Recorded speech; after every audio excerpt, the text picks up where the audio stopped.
Way back in 2001, my next guest became an entrepreneur. But before that, she was busy in the stock market as a trader.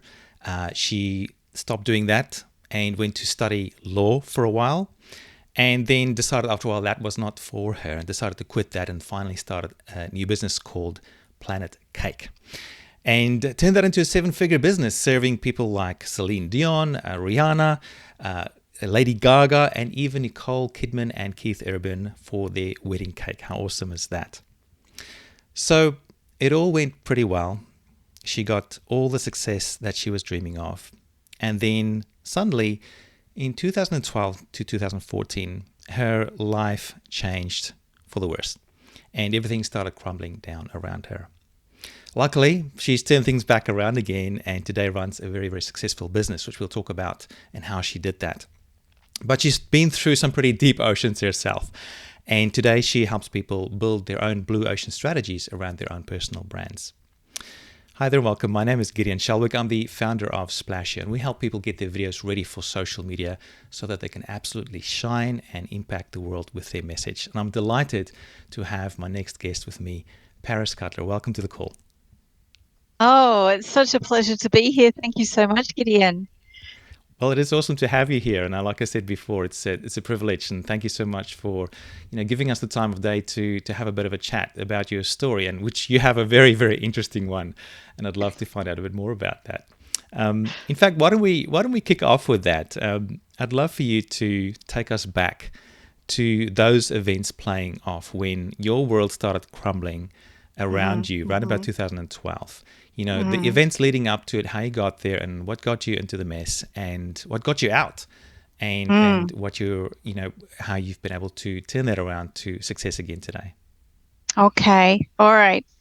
Sit back. It's a bit of a dramatic story. There's lots of kind of drama with it. But basically, I always wanted to be an entrepreneur. I didn't grow up in a family of entrepreneurs. They were professionals, so I wasn't encouraged to run a business. And I'm getting older, so I'm 47. And back in the day, we weren't encouraged to be entrepreneurs like young people are today. So I started off in trading, as you said. I went on and studied law, and I kind of tried all these different things. But my heart was really in business. And I found a small little cake shop. I was really looking for something that I could create a brand around because I was obsessed with Richard Branson and I was obsessed with Anita Roddick. What she did with the Body Shop and what Richard Branson did with Virgin. They were basically the only education I had. And so what I wanted to do was myself create a brand. So I got married in my first marriage, and I ordered a wedding cake, and it was terrible. And I thought, this is fantastic. I've used the best wedding cake shop in Australia, and the service and the cake is awful. This is my opportunity. There was a little bit more to it than that in my thinking, but it was really it was that simple. So I bought a tiny little shop, which was kind of like, it was in Balmain. It was about 6 meters by 6 meters, and I had one decorator.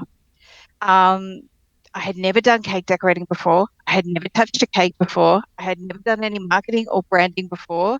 I'd literally just had experience in the corporate world and I came in and I learned on the job. And it turned out I had a natural talent for branding and marketing. And I was able to take that tiny little business to a huge big warehouse. At one point, we were nationwide. It was a multiple seven-figure business. I ended up publishing 5 books.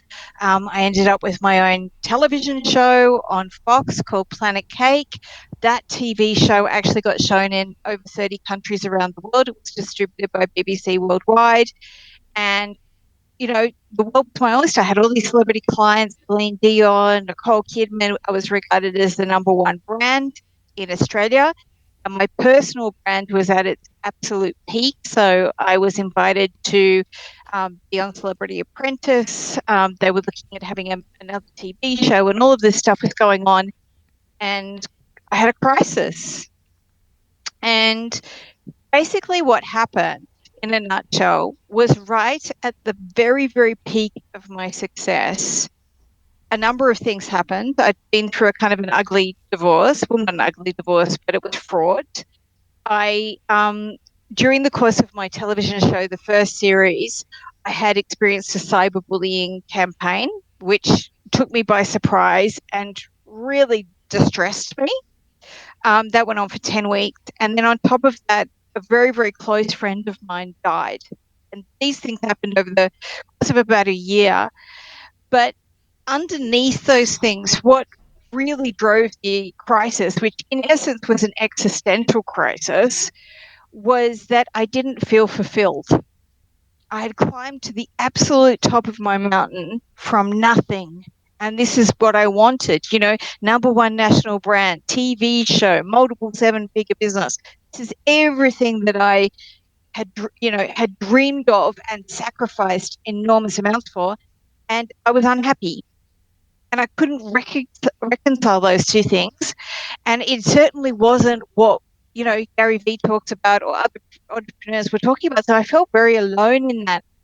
It was really interesting exercise because it started a massive downhill run.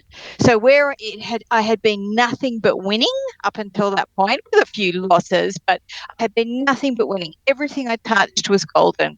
Everything was turning into gold, and I was the golden girl of the industry, and certainly in terms of talent coming up for TV and other opportunities.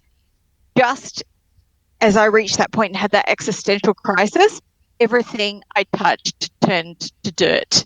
So at that point, I was looking at expanding into Europe. The show had been shown in Germany like 4 times. They absolutely loved me. I got approached by 3 different outfits to do a whole range of tools that were going to be sold in places like David Jones. I got an approach by Barnes and Noble. Everything dried up. And it was interesting in a number of ways. Firstly, it gives you an insight into how much mindset plays into success. I'd always felt like I'd just been lucky before. I didn't realize how much my mindset was a success mindset, and that a lot of my achievements were because of that. Because I was able to successfully manifest my downfall with equal amounts of speed and success doing that. And it also gave me a kind of insight into how I had built myself up during that time. So I exited, I sold the business. I really didn't know what I was going to do with myself. And I had a massive personal crisis of kind of depression and health crisis at the same time, just because of years and years of stress of being an entrepreneur and then having this kind of existential crisis. And I then decided I was going to pivot and start a career that was more aligned with my values and with my heart. And that was, I never really wanted to be the front person. I never really wanted to be the TV star. I never really wanted that level of kind of fame or the opportunity of fame. I always liked being the person in the background to make brands happen. And so that's what I do now. I work with CEOs and other influencers, really big influencers, particularly on LinkedIn, and CEOs, that some of them that you would recognize. And I applied the same talents that I did to myself to them in terms of making them a number one brand and giving them leadership positions in their industries and just getting them visibility. And my particular talent and what I did with Planet Cake with myself and what I now do with my clients is blue ocean strategy. That's my talent. Every entrepreneur has a different talent. That happens to be my particular one. Fascinating story, and it's it's a typical hero's journey that you've been through, and now you're onto the next level with that hero's journey, which is awesome to see. I would love to ask you about the blue ocean strategy stuff, because I think that's of real interest and real importance. I mentioned it before, I've read the book, but I'm not sure how many of our viewers have actually come across the blue ocean strategy, especially as it applies to your personal brand. Before I do, though, you mentioned something that really piqued my interest, that I think a lot of us either have struggled with before ourselves or are afraid of it happening in the future, and therefore it's holding us back a ton. I mean, apart from all the other hardships you've had, you've also had this cyberbullying experience. Tell me a bit more about that. I mean, enough that you're comfortable with sharing, but very importantly, how you dealt with that and how you overcame that. Listen, it's nothing to sniff at, and it really can't be explain unless you've experienced it. I experienced it back in 2012 when it was relatively new, these kind of pylons. So that's what I experienced. I experienced a massive pylon. The platform that it was most active on was Facebook. And it basically starts with a few trolls, and they could be people that you know. So I, to this day, I'm pretty sure that they would have been competitors in business or enemies of mine that would have started this thing, or maybe even the TV station started it themselves to generate interest. But it was basically a commentary about me that got out of control. And the PR advice that I got at the time to remain silent was now that's proven to be incorrect advice. But back in the day, that's what people said, just remain silent, it'll kind of blow over. And when you're experiencing it, this thing grows and grows and grows. So the pylon starts with about 100 people, and then it escalates into thousands and thousands. And once you lose control of the narrative, so the narrative about me, I'm not going to use some of the things that were said, but it involved calling me. It was in relation to how I was as an employer, because mine was a reality TV show about a cake show, and it was basically people didn't like me because they felt that I was privileged, that I was a woman, um, that I was too openly ambitious. And so you can imagine some of the comments. I was a Nazi, I was a horrible employer, I was spoiled, and then it escalates from there. Your daughter must be ashamed to have you as a mother. Um, and then before you know it, you start getting emails and text messages, more frighteningly, and then real life stalking and threats. And that's because all Oh, the that's crazy. crazy, yeah, so all the crazies then start piling on. It was men and women. It wasn't just men or women. It was men and women, and they really hated me. And so the actual physical experience of it is you can feel the energy of the hatred. And what it actually does to you personally is it can make you quite paranoid. So it feels like everybody is reading this stuff because it's everywhere. It was on Twitter, it's on Facebook. Everybody in your organization has read it. Everybody at the TV network has read it. Everybody knows about it. So it can feel like the whole world knows about it. And so that can make you feel really paranoid. So you go to the supermarket and someone's looking at you strangely, and everybody knows what you look like and who you are. So is that one of the people? Or you go into a business meeting and people are kind of like odd with you, and you think, does everyone know? And no one gives you advice as to how to handle these things. Now, I obviously have clients, and I never, ever want anyone to go through the same experience. So I have educated myself and I study this quite a bit as to how to deal with it. The first thing that you do when it starts is you address it.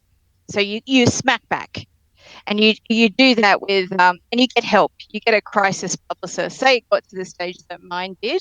You get a crisis publicist that helps you manage it, so you don't manage it directly. But the trick is not to let the narrative get out of your control. So once it gets out of your control, that's it. And it basically gets out of your control once it goes past 100 people. Do you Right. understand? So hopefully the audience can really take away something from that. So you can ignore it when it's kind of like 5 or 6, but once it starts blowing up past that, it's like, hey guys, this is what really happened, or that's actually, that's been addressed legally or whatever. You put out a public statement, and you also let everybody know that you're being bullied. That's the big thing, because then all your allies come. I felt very deserted by my allies, and I realized afterwards, I never asked for help. I never said, I'm being bullied, come and help me. So they had no idea. And we now see on LinkedIn, so I watch people being cyberbullied on LinkedIn, and I send them a direct message. Are you okay? Do you want me to say something? Don't be a bystander. That's really the thing. But I went to a psychologist after I experienced it, because I had developed like really bad paranoia. And she basically said, we can't help you. We don't understand it. It's a psychological Wow. injury, and it's a level of hate and psychological abuse on a scale that we've never actually have any research or understanding of. That's crazy. Yeah. Wow. but you can manage it. So so me getting back onto LinkedIn, I've now got over 25,000 connections. That was a big deal for me. I felt really scared coming back onto a social media platform. LinkedIn's very different, and I now feel armed. And I think society itself is a lot more aware as to how to manage that, and reach out to an expert. Don't let it escalate. All right. I almost feel like our whole conversation could be about, the Yes. cyberbullying thing and how to sort of, prepare yourself and make sure you're ready. And if it does happen, what do you do?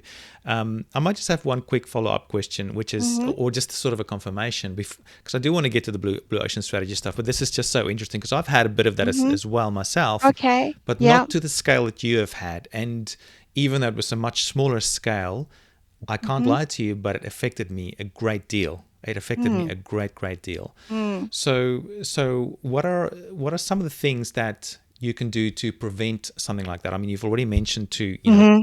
nab it on the head, right away, get Yeah. a crisis publicist. Is there anything else that you can do to sort of prevent that, or to, if it does happen, to deal with it properly?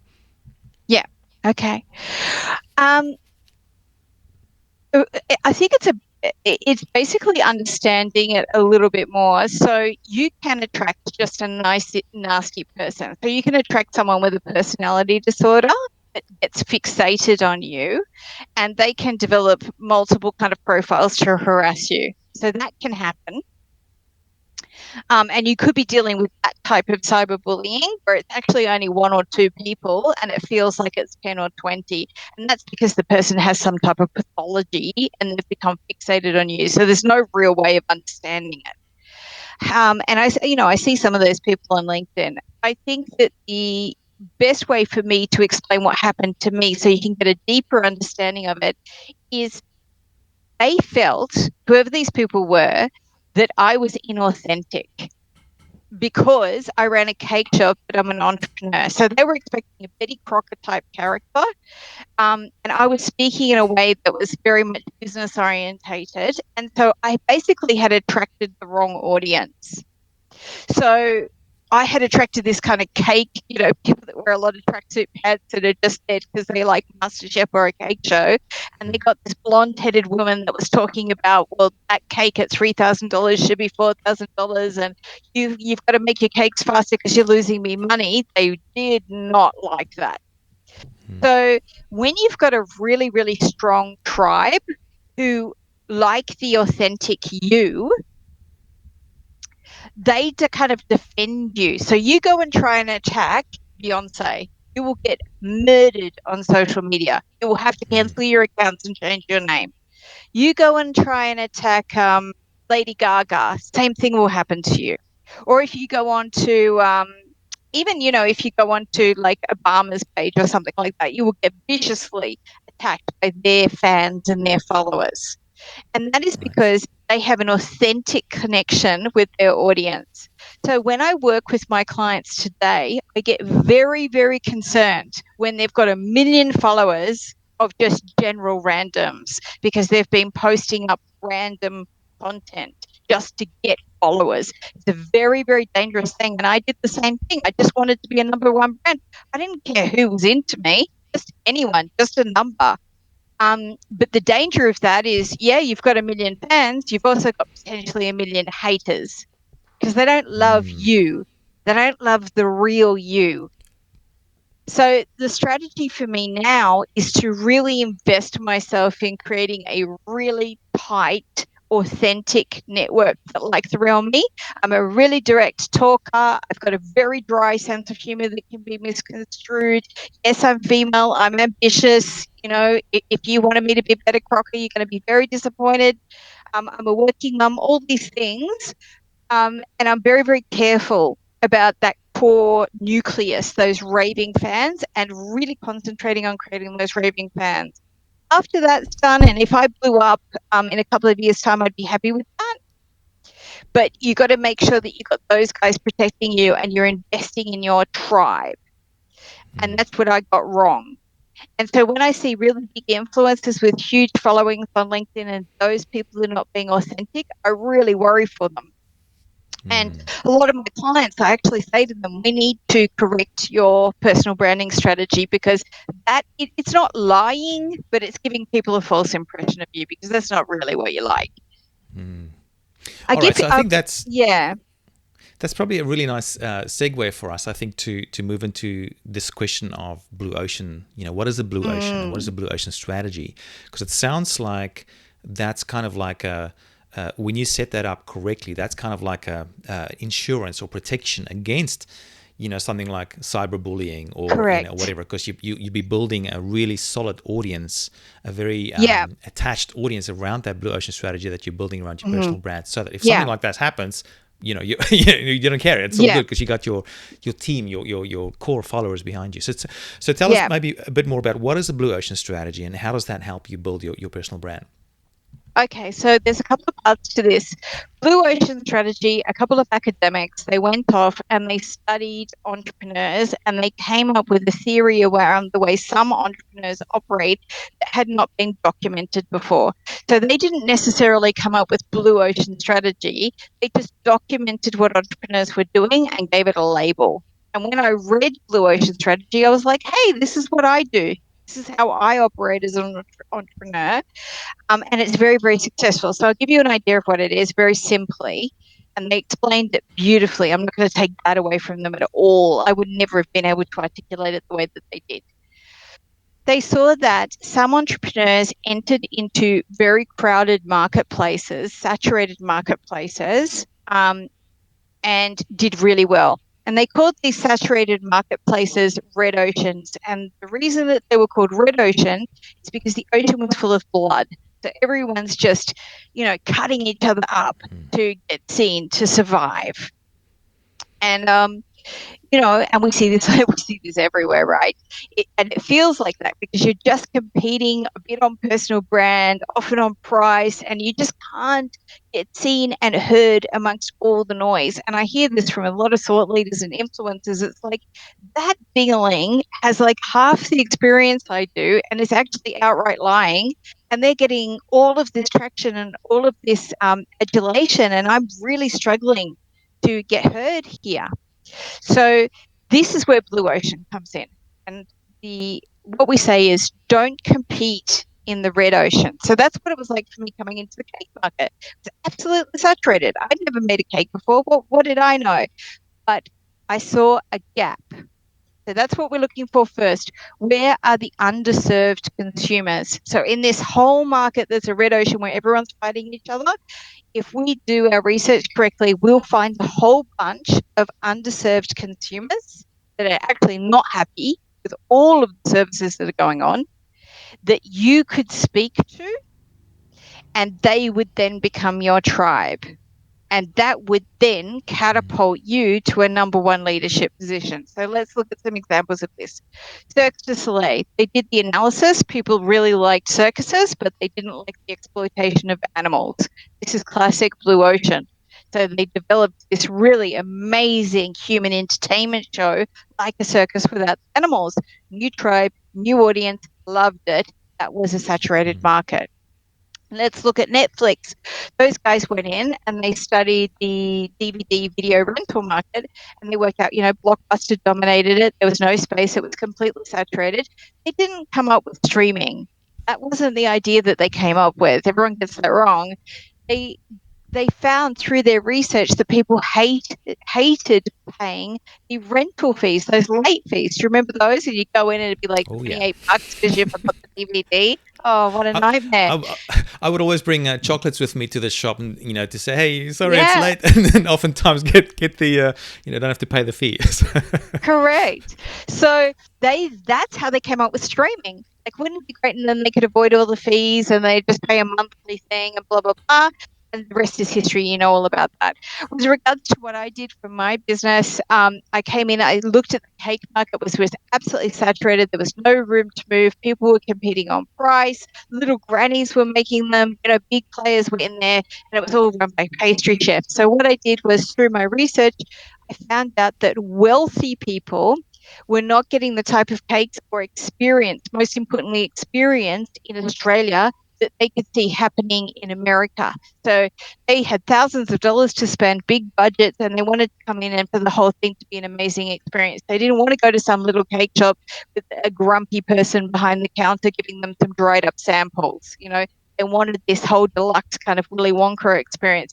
That's the gap I found. So I actually marketed myself on selling the most expensive cakes in Australia, which sounds counterintuitive. And everyone was like, what are Mm. you doing? You're a mad woman.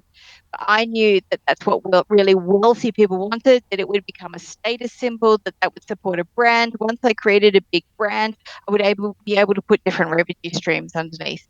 So essentially, what I'm looking for is I'm looking for that underserved consumer, that gap that I can get from my clients to enable me to develop a strategy for them that will get them to pivot themselves into a number one position. Because once you get those consumers and they start raving about you, they do all the marketing for you. So after Awesome. the first 2 years, it was just other people talking about it. And, then the media were interested, and it's got to be newsworthy. You've got to create chatter. You've got to create a story. So that also involves being a little bit brave and being able to do something totally different. If you look at the examples I've shown you, Cirque du Soleil, Netflix, and even myself, the majority of people just say, you're nuts, that'll never work, that's crazy. And so I have to rely on my clients really trusting me when I come up with my strategies for them. And they're like, ah! But it Yeah, always works. and that strikes me as very interesting, with the blue oceans, is that when you start going after one, no one gets it, and that's the No, reason. It's the reason why it's blue. It's because no one is correct. getting it. You're the only one getting it. You've seen this gap in the market Yeah. that no one else has, and that's why it's still blue, right? Yes. So it's actually it's potentially a good sign that if you're getting that sort of Yeah. resistance from people, to know that you're onto something. I've had it a few times as well, and people Yeah. going, crazy doing this thing, and then eventually they go, oh, okay, now I see what you were thinking. So, would you be willing to share maybe a particular case study of a client that you might have helped, if you have a client that would be open to that, or maybe you don't share details, but of how you've been able to find a blue ocean strategy for them, specifically for their personal brand, or is that something you'd rather talk about, with your consulting calls? Listen, you know what the worst thing about working with really successful people is? None of them want to admit that they've been working with me. But I can give you an example that you could Maybe probably even all relate to. or maybe Yeah. even your own example. Yeah, that whichever Well, works. Yeah. I'm hopeless. I'm the case of the person with, every hairdresser, their kids have really bad haircuts. That's what I've done to myself. If only I Right. could get out of my body. So I'll give you an example of a client. I'll give you a couple. I had a client come to me. She was a makeup artist. She had a range of makeup that she had developed. She was about 47 and she felt intimidated by Instagram, which is the platform for makeup artistry. She wasn't doing particularly well on there. She felt very intimidated by the influencer movement. She had become bitter and angry watching influencers like Kylie Jenner and all of these kind of wannabes, as she called them, becoming multi-million-dollar brands just because, well, she perceived their ability to use social media, whereas she had been a makeup artist for over 20 years. She'd worked in TV. She was very accomplished and she took it very seriously. And I basically said to her, you're not going to win.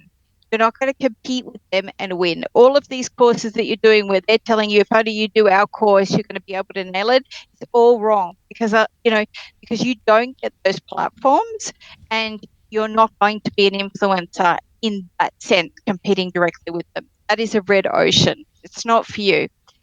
Then I looked at her backstory. What makes you tick? Let's look at your actual brand.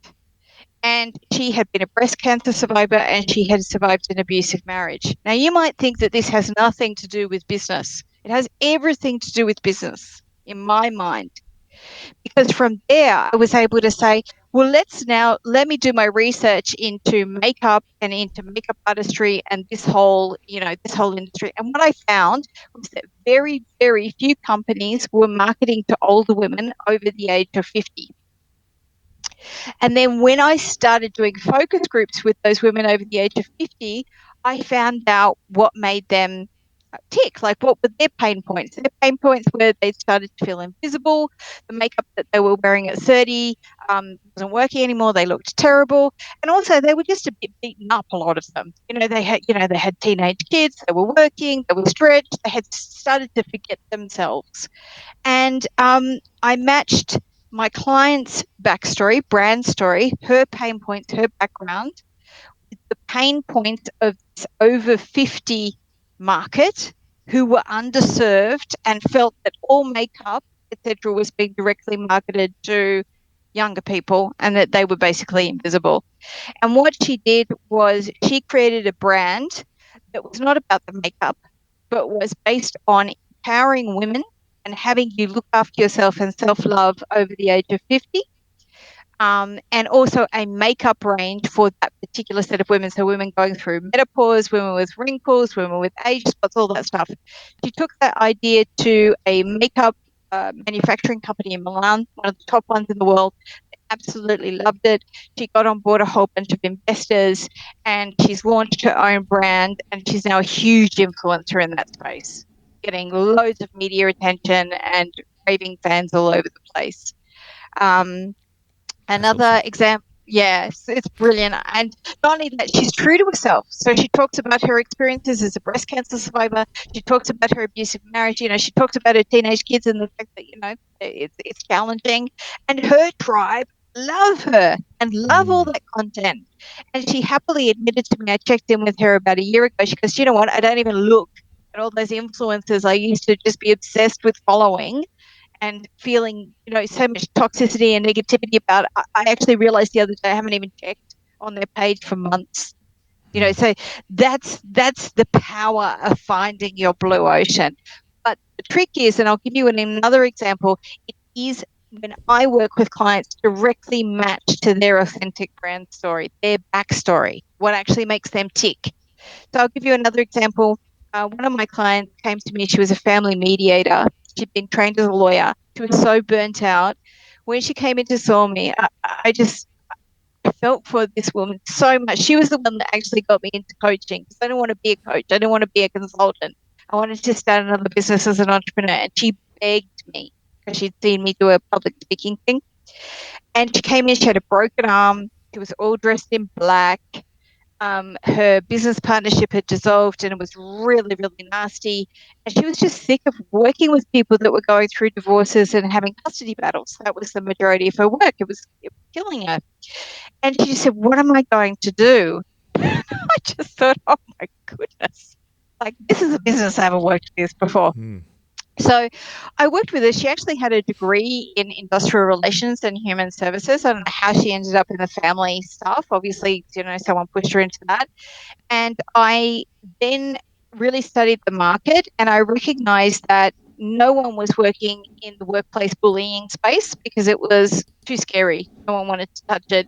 If you talk about workplace bullying, then no one in corporate will hire you, that type of feeling. And I said to her, if you trust me, I'm telling you, everyone's going to be talking about this in 3 years' time.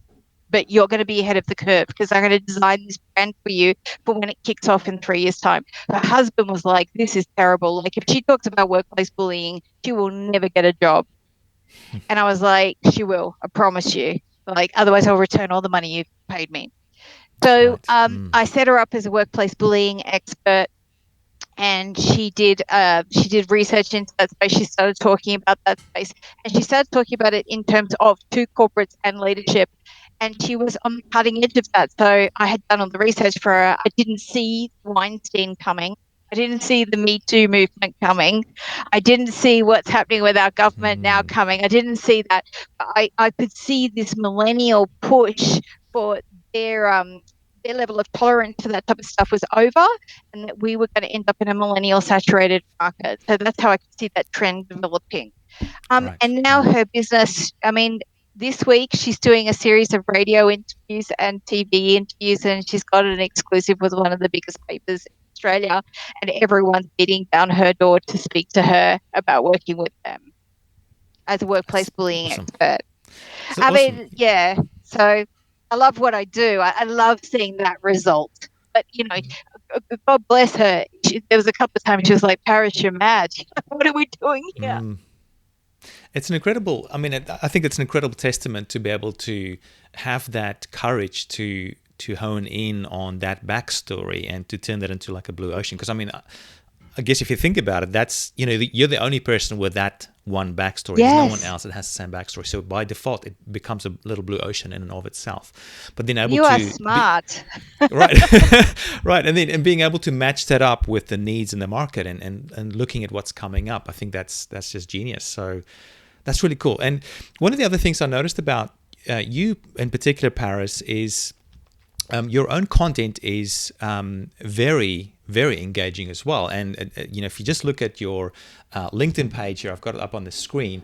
One of your most recent videos, about a week ago, and this is common for your videos, it had like over 100 comments on it, over 5,000 views, 271 likes, and whatever things all those things are. Yeah. I mean, I think that's really cool. I mean, not just cool, but it's very powerful to be able to get engagement like that. But what's interesting about that is that you've got 25,000 followers, which is it's a good number. But I sometimes see people with a lot more followers that don't get engagement like that. So there's something that you're doing right, and it sounds like it's this backstory that you've been building as your blue ocean, and being able to pull in your audience like that. Would that be fair to say, or is there something else that you're doing to help with engagement as well? No. Well, let's speak to a couple of things. First of all, I use Splashio. And I had Right. and I didn't know you before I did this podcast. I use Splashio completely independently, and I advise my clients Thank to you. use Splashio. So maybe it's that my videos always look okay, but my engagement goes against the rule that you need to be visible all the time. Sometimes I'll go for 2 weeks and I won't post, and you probably know that. It's probably frustrating. And I don't post all the time, and I don't post every day, and all of that kind of stuff where you have to be visible and you have to be in the feed every day. I don't do that. I'll tell you what I do. I've got a great audience because my personal branding, I talk and I have an opinion and I am myself, my authentic self. I have an audience and connections that are really into my content. And that is the brilliance of not going wide in general. So Right. everybody's interested in what I have to say. Second thing is I take a risk and have an opinion about stuff. So I will actually stand there and say, this is what I think. I do invite other people to comment, but I do have an opinion.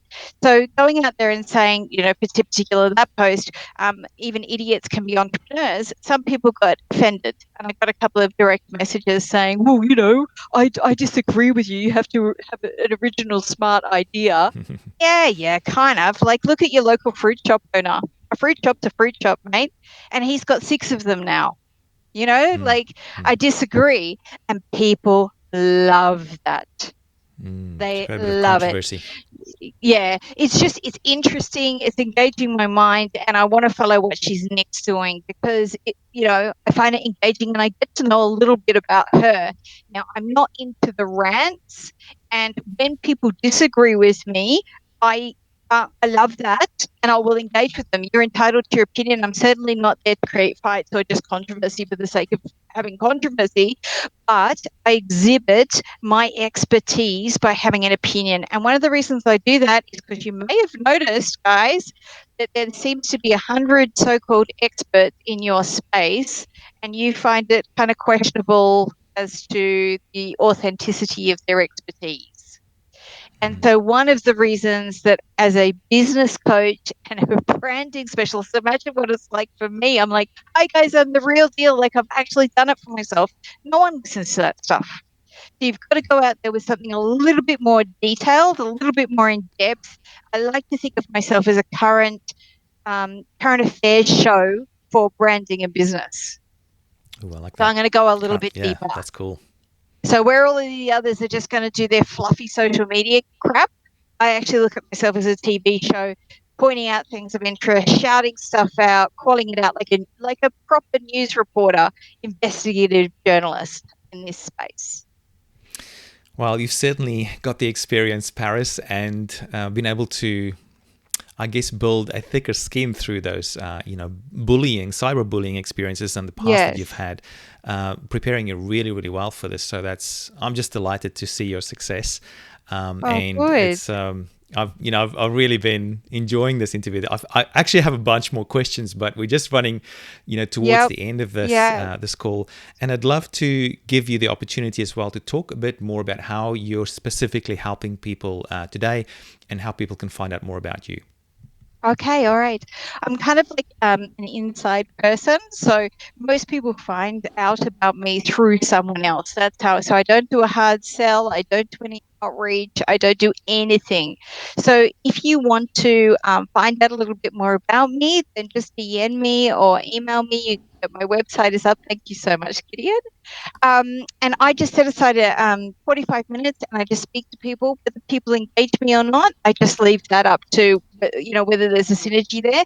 I'm always open to just having a 45-minute kind of Zoom and giving people as much of an audit and as many gold nuggets as I can for their current brand where they're currently at.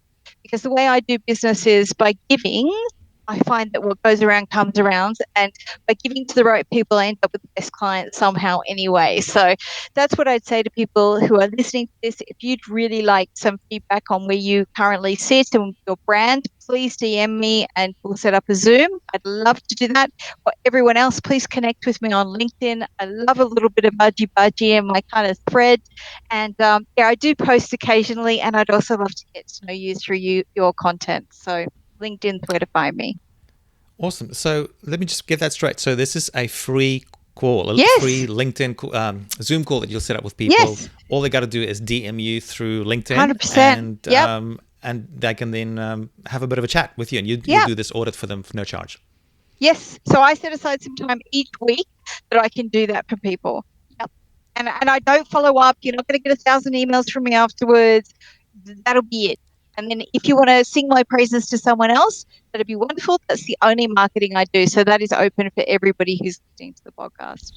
Brilliant. All right. So I encourage everybody watching this or listening to this, head on over to LinkedIn, search for Paris Cutler, like you can see on the screen here. Reach out to her, DM her, send her a direct message, and ask her about this brand order that you've heard about on this call today, and she will get back to you. That is really a very generous offer. Thank you so much, Paris. Paris, I mean, this part of this interview really got me in the heart, especially when you started talking about the cyberbullying stuff. And it's incredible to have heard your story and see how you've been able to overcome that. And I just want to thank you very much for sharing that with me and with everyone else watching and listening as well. And wishing you all the best for the future. So thank you very much. Ah, such a pleasure, Gideon. You're one of the good ones. Thank you very much. No, thank you. And looking forward to seeing your growth and whatever you're up to next. Wonderful. Thank you.